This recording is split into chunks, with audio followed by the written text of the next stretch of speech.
merci d'être avec nous jaajëfal nañ leen yéen internautes yi jaajëfal la El Hadj ak sa invité am na solo Merry yaa ngi ci cuuraay mais di nga génn ci cuuraay nag ñëw nii ci internet bi.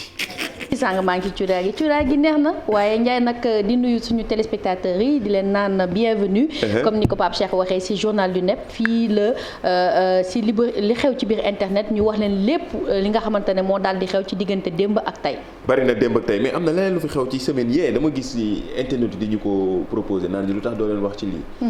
bari na ci question yi ñuy posé ci loolu. waaw journée sans sac. dama gis xale yi def ko TikTok mais pourquoi lan lay expliquer ñu loolu journée sans sac ci école yi laa ko gis. waaw vidéo yi di jóge fu ne. journée sans sac nag Ndiaye benn challenge la xam nga TikTok moom dafay bëri ay challenge da ngay jékki-jékki ay challenge daal di génn. ñu daal di ko nag daal di jël mu daal di viral. léegi nag journée sans sac mooy leen mooy da ngay ñëw à l'école. waaye sac du la topp donc xale yi am na ñu indi ay cin ay kawdiir ay butéel maanaam lépp daal sauf sac. fii daal la foofu daal la élèves yi fëlee daal bi yoon jaay changé nañ ñu ngi jaay amuñu woon sax non ñi kay noonu rek lañ doon yor waaye amoon na ay temps mais yenn école yi boo fa defoon lii leneen la koy jóg. fan la jógee lii ba mu nekk lu viral gis naa ko partout waaw en fait ça a commencé dans un pays d'Afrique. foofu lañ daal di commencé.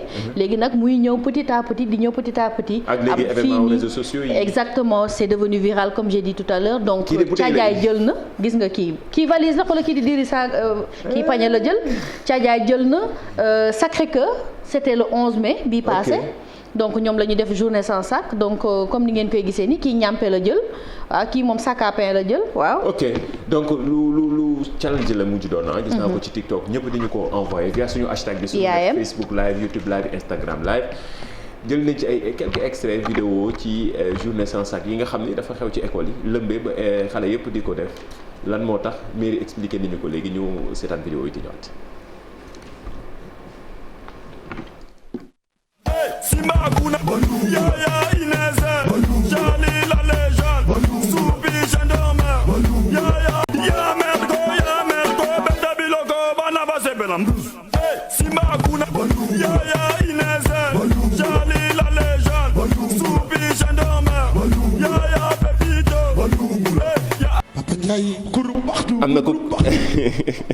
am na ko commentaire ne ci internet dina def loo xale yi lu ne la ñuy def. bilaay lu ne la ñuy def léegi laa gis internet yi di réagir gis ngeen bari ngeen ci li ngeen seen ay réaction dañ koy gis en temps réel li xew ci biir internet bi ak hashtag 10 midi plus Facebook live ñi ngi actuellement en live jaajëfal équipe digitale bi nekk ci ginnaaw ñi ngi YouTube live même émission bi jeexee am ngeen possibilité seetaan replay. et puis continuer aussi di commentaire. loolu am na solo. soo léegi kii naan lu ne dina leen ko def kii di joxe seen école bon. école yi ñu am bari na ñu ngi ko jëlee lépp ci TikTok bi tey d'ailleurs mercredi bi ne am na lu lees yu yees ci émission bi benn affaire bu rubrique bu am solo ndaxte ci TikTok yi ñu ngi gis compte yu utile. compte yoo boo déggee utile mooy ku nekk ci domaine bi nga nekk. yaa ngi ciy def vidéo di expliquer pour internautes yi. ndax fi jamono toll ñëpp a ngi connecté wu ci TikTok dinañ reetaan mooy tamit njariñ en un temps record maanaam benn 2 minutes wala benn 3 minutes ñu expliquer la boo bëggee jënd kër je donne un exemple. fii ci Sénégal yan papier ngay soxla. kii na da ngay jógee ci papier A dem B. procédure bi quoi procédure bi. exactement loolu nekk na lu am solo. moo tax léegi désormais chaque mercredi am na compte bu ñuy jëlee ci TikTok bi tuddee ko compte utile. tey d'ailleurs dinañ waxtaan ak kenn koo xam ne journaliste la ma nga nekk fële ca journal quotidien Le Soleil quotidien national di def lu am solo ci kanam dinañ ci ñëw mais balaa boobu. Auchan temps yii semaine bee ñu génn amoon na benn vidéo bu defoon viral. ñu partagé woon ko fii ba pare équilibrer information bi interroger chargé de communication Auchan mu joxe ci explication mooy vidéo boobu nga xam ne waa ji dafa ne dafa jënd chips bi. jox ko ay doomam ñu mujjee hôpital. waaw mu daal di mujjee hôpital c'était le 15 mai monsieur Fall donc dafa daal di woon génne benn vidéo di wax ne que ne dafa jëndaloon Auchan ay doomam ay tuiles mooy tuiles salées yu chips yi. donc si à la suite de ça xale yi dañu daal di hospitalisé donc Auchan tamit daal di génne communiqué ndax depuis bi vidéo boobu génnee dafa daal di retirer produit yooyu pour jàngat saytu produit bi. xam ndax dafa am ay microbe voilà ci labo yi ndax dafa am ay ndax produit bi dafa am ay problème wala c'est pas propre à la consommation. donc communiqué bi ñu ngi ñuy yëgal nekk ne service d'hygiène et de service qualité bu Auchan ñoom daal dinañu saytu produit boobu te il ne présente aucun danger pour nit maanaam nit mën na ko jël lekk ko te du am benn problème de santé. maanaam bi ñu demee def yóbbu produit yi def ko test ci labo yi dafa revenir négatif. dafa revenir négatif c'est maanaam du produit boobu moom moo indi loolu. revenir négatif dañuy fàttali ay Covid ak yi kenn xam mais lu am solo la comme que jàlle woon nañ fi vidéo bi te ñun lépp fii lay leere li xew ci biir internet bi dafa defoon viral ñëpp di ko partagé mu nekk lu doy waar jaaxaloon ñëpp. te ñun dañuy alerter wanoon nañ leen vidéo bi interrogé woon waa Auchan léegi Auchan ci boppam ñoo defaat beneen communiqué ngir gën a mën a leeral yéen tamit. leeral waaye aussi setal seen produit parce que dañu bëgg a wax par là que ne produit bi dañ koy delloowaat en rayon pour nit ñi buñ ko bëggee jëndaat. am na solo loolu yëpp ci internet lay xewee li xew ci biir internet bi. toujours sénégalais fu mu nekk di fa def lu am solo dañ koy partagé. tey jii ñuy waxtaanee sénégalais la ba pare créer benn réseau social tuddee ko One Africa réseau social maanaam comme Facebook comme Twitter. comme ainsi de suite yàlla na yegg foofu. mais lu am solo la te saa su ne dañuy bëgg sénégalais di gën a fësal seen liggéey bi nga xam dañ koy def rawatina ci xarala yu yees. waaw moom nag dafa daal di présenter li nga xamante ne mooy réseau social xam nga ne fii Sénégal am na keneen ku tuddoon Pouy je pense moom moo fi créé woon réseau social en wolof ku tudd ëpp na.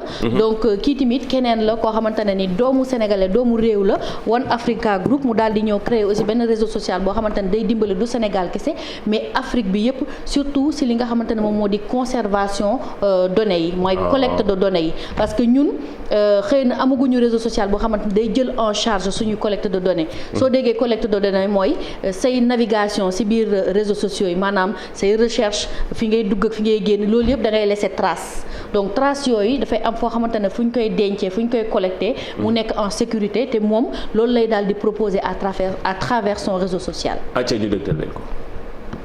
asalaamaaleykum wa rahmatullahi taala wa barakaatu man seen mbokk jawrin PDG One Africa ma ngi tudd Alioune Ba su ma leen présenté One Africa nag One Africa réseau social panafricain la parce que dañu gis ne dafa jot Afrique am xarala bu nga xam ne ñoo ko moomoon seen bopp boo demee lu mel ne Chine am nañu ay réseau yu dul jeex mais Facebook bokk ci WhatsApp bokk ci Instagram bokk ci dañu am seen niveau bopp bu dajale seeni nit ñun tam concept boobu ci kennoo boobu la ñu bëgg a woo africains yi ñu moom seen bopp ci loolu parce que data muy données dafa am solo rek ci àdduna mais il faut ñu moomal ko suñu bopp il faut ay structure africaine jël ko moo tax ñu créer le réseau social panafricain boo xam ni lépp lu nga xam ni yaa ngi ko doon def ci yeneen réseau yooyu di nga ko mën a def foofu et en plus sax mën nga fa def plus parce que li ñuy wax ne glace africain yi bu waree set dafay war a gën a set bu tubaab bi moo tax ñu góorgóorlu ba war a fexe ba documenter en archive en document audio ci système boobu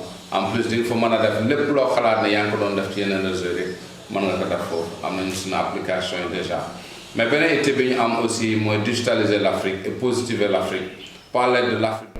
digitaliser l'Afrique lu am solo la moom di ko jaajëfal sénégalais boobu nga xamante ni mi ngi def liggéey bu am solo ci mbirum jumtukaay yu xarala yi réseaux sociaux yi benn réseau social boo xam ne pour Afrique la lu am solo la jaajëfal leen envoyé leen ñu lépp gis naa commentaire yi internet yi kii naan ñu waxaguñu jili bien sûr ndax ci la ñuy maye cadeau yi jili CSB léegi miin ngeen ko dafa dem ba collé ak émission bi ci la ñuy maye cadeau yi téléphone portable yi ay cadeau la pour vous téléphone lépp loo xamante ne bëgg ngeen ko comme marque téléphone am na foofu ca CSB nekk point cité Kër Gorgui numéro téléphone am moo nekk noonu ngeen gis ci suufu écran bi numéro téléphone 33 822 47 00 ainsi de suite am na yeneen boutique diggante Gueule Tapée Colobane ak boutique yu am njëriñ amal leen solo lool ji li di ko jaajëfal ci kóolute gi ak ni mu ñu wóoloo ci émission bi jaajëf compte utile maa ngi ko doon wax sànq lu am solo la léegi moom désormais mercredi bu ne ñu def hashtag compte utile ban compte la ñuy choisir tey mairie gis naa nga choisir koo xam ne vraiment li muy wax am na njëriñ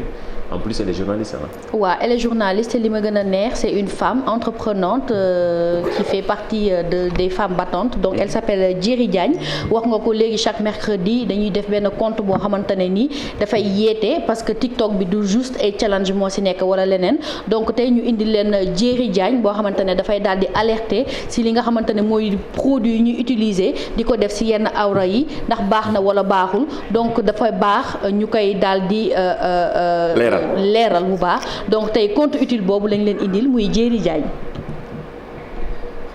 L'utilisation de l'AICH. Neel Youssou. L'utilisation de l'AICH, traitement ou infection vaginale, n'est rien d'autre que de l'effet placebo. tuuti ñu ñëw ci lu tax. Docteur Fadel, di gynécologue, mu ñuy xamal ne il est impossible de faire grossir les fesses et les hanches sans pour autant mu laal le reste du corps. C'est-à-dire yëpp ñooy àndandoo di rëy mais pas une partie. gannaaw loolu mu ñuy xamal ne laaj dafa yokk toxicité wu yenn chimiothérapie yi nekk à base de doxatexel ak yenn traitement anticancéreux.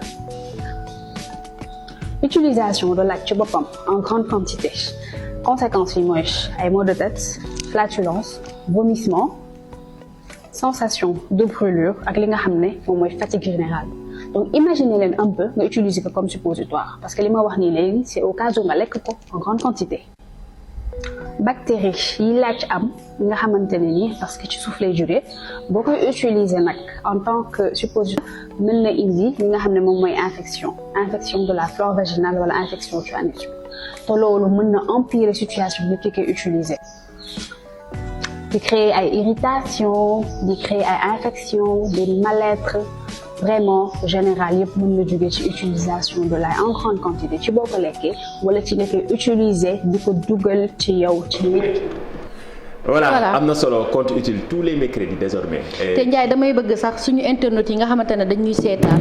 saa ñu gisee compte utile nañ fa tagge hashtag compte utile dama bëgg hashtag compte utile bi mu daal di viral moom tamit. am na solo loolu moom am na solo jaajëfal bu baax suy journaliste 2.0 Djeri Diagne di ko jaajëfal ci explication yi et surtout aussi di ko gën a encourager li muy def ci compte am que ça soit TikTok Facebook gis naa aussi récemment waa Ola def ci moom benn reportage. assez intéressant di ko féliciter di ko encourager beneen point bi mooy action citoyenne xalifu Medina Baye bi nga xamante ne waxoon nañ ko fii moom moo demoon Darfour en mission de la paix moom mooy daal di ñëwaat mooy ñibbisi sax laay wax le 2 waaw Cheikh Mahi donc moom la ñu bëgg a teeru jeudi 2 juin incha allah 16h fële ci aéroport Léopold Sédar Senghor ñu daal di wax ko dress code na ñëpp def lu weex. jaajëf am na benn jour bu ñu woo équipe nationale.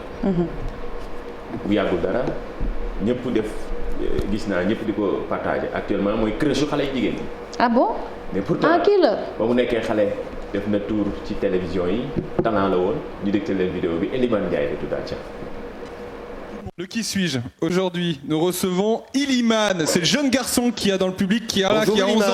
Lève-toi, Ilimane. Bonjour. Regardez. Alors, Normandie, regardez ce qu'il y a marqué. Il rêve de Coupe du Monde dessus. Ah, oula. C'est un boxeur. Et non. Non. C'est un quoi? Jeune, Ilimane. Hein. Alors, tout a commencé. Il avait 1 an, Ilimane.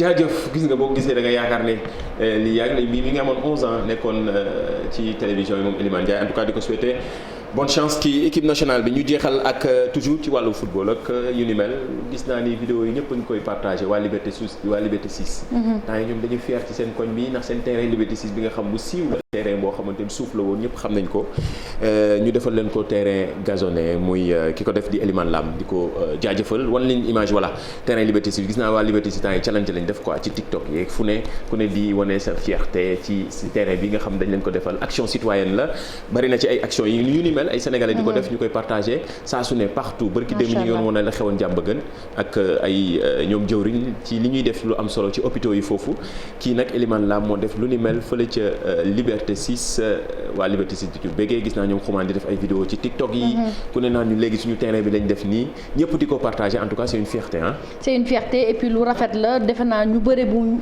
citoyens yu bëri bu ñu doon def nii donc terrain yu bëri wala en tout cas aire de jeu yu bëri yu daal di am dina daal di rafet. jaajëf voilà am na solo internet yi nag nee nañ nga maye sa téléphone yi mairie kañ nga koy maye. waaw jeudi suba le dernier jour de la semaine pour ñun. donc demain incha allah avec l'image cachée. boo leen ko trouver rek ñu daal di leen may bi les téléphones. voilà wan leen image bi ñu jeexal jox leen dig daje ba suba dernier numéro de la semaine kan moo nekk ci ginnaaw image bi hashtag bi sunu net la Facebook live YouTube live Instagram live am ngeen possibilité même bu émission bi jeexee ñu continuer commentaire ci sunu chaîne YouTube bu télévision Futurs Médias jaajëfal leen jaajëfal la yow. jaajëfal la yow it li nga def nii nu mu tudd. waaw beere la yow it beere nee naa la fu nekk laay mën a fëlee. plus semaine bi di wàcc rek plus yu bees di génn donc ñu joxaat antenne bi El Hadj Baye. di leen jox dig daje incha allah demain dernier numéro de la semaine jeudi. Inch'Allah. Bon ben merci. Merci à toi. À demain jeudi. Inch'Allah. xam naa qui se cache derrière cette image mais man la.